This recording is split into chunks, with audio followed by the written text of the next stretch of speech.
Hello. This video is called RideShare Ramblings, having profound conversations in your car. You know, as I was writing this article and now presenting this video, I realized that the conversations we have in our car is really what makes or breaks a tip. Sure, there are some passengers that'll always give you a tip, but most of the time, you know when you've had a conversation with somebody that they're going to give you a tip, right? Something connects. There's a profound nature to the conversation, a heart-to-heart, a sharing that opens something up in the other person and maybe in you, and that often leads to a tip. I can get pretty good at predicting when someone's going to give me a tip. So what I thought I would do in this video is share with you like 5 kind of strategies, techniques, ways you can create an environment where a conversation occurs, which could lead to a bigger tip, more frequent tips, all right? So we're focusing on conversation, you having the conversation with your passenger that can lead to more money in your pocket, all right? So, and at the end of the video, I'll share with you my number 1 strategy in my own car that I use every day to get bigger tips, interacting with my passengers. So all that and a whole lot more coming right up. Everybody, it's Jay Crater with the RideShare Guy. I've already finished my cold brew for the morning, so I'm having a little Nespresso shot.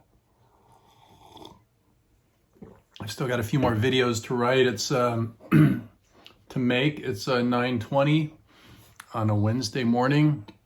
Here in Roseville, the weather is a little cooler. Definitely feeling like fog. It's a little cloudy. And every once in a while I get a little breeze, which makes my chimes sound. So if you hear some chimes, that's what it's all about. All right. So in this hustle bustle world we live in, someone rushing around, you're rushing around in your car to pick somebody up, and then you're both in your car. And then you got to just like turn your car into this safe, kind of womb-like experience where someone feels comfortable to share something with you and you to share something with them. And, you know, not to sound too transactional, but we would like to get tips. And this is part of the service we provide is a conversation. Sometimes passengers, they don't have a damn thing to say and they don't want to say anything and they're just going to sit back there, you know, buried in their phone. Or worst of all, they sit directly behind me and I don't even try to have a conversation with those people, but fortunately that doesn't happen very often. So what can you do to engender conversation in your car that can lead to tips? Number 1, lead by example.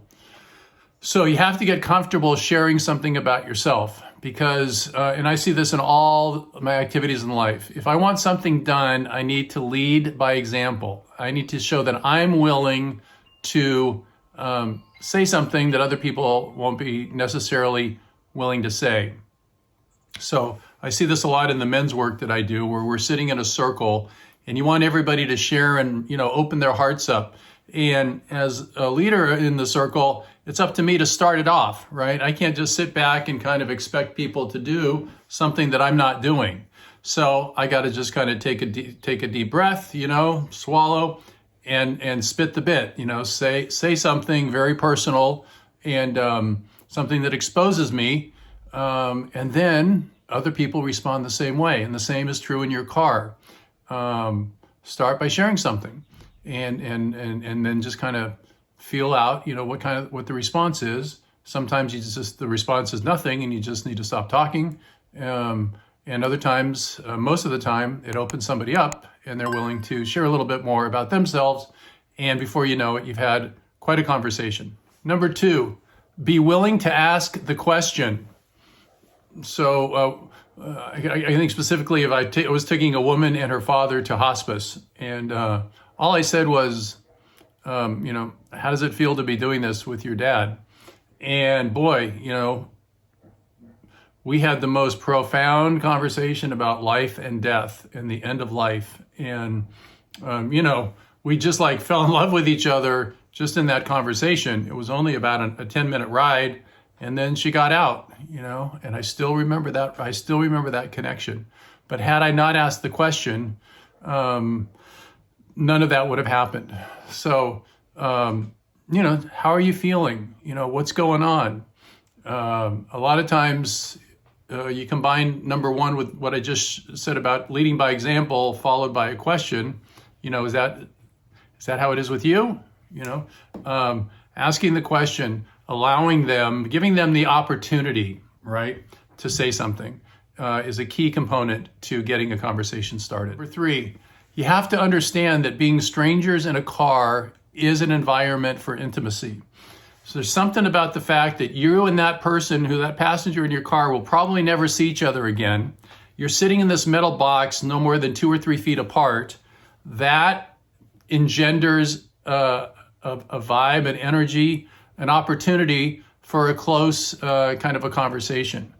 And you need to understand that, okay? That's why conversations like we have in our car happen, for those reasons. And the more you're aware of that's the potential, that you have this environment that's conducive to that kind of a conversation, the more you're going to be able to take advantage of it.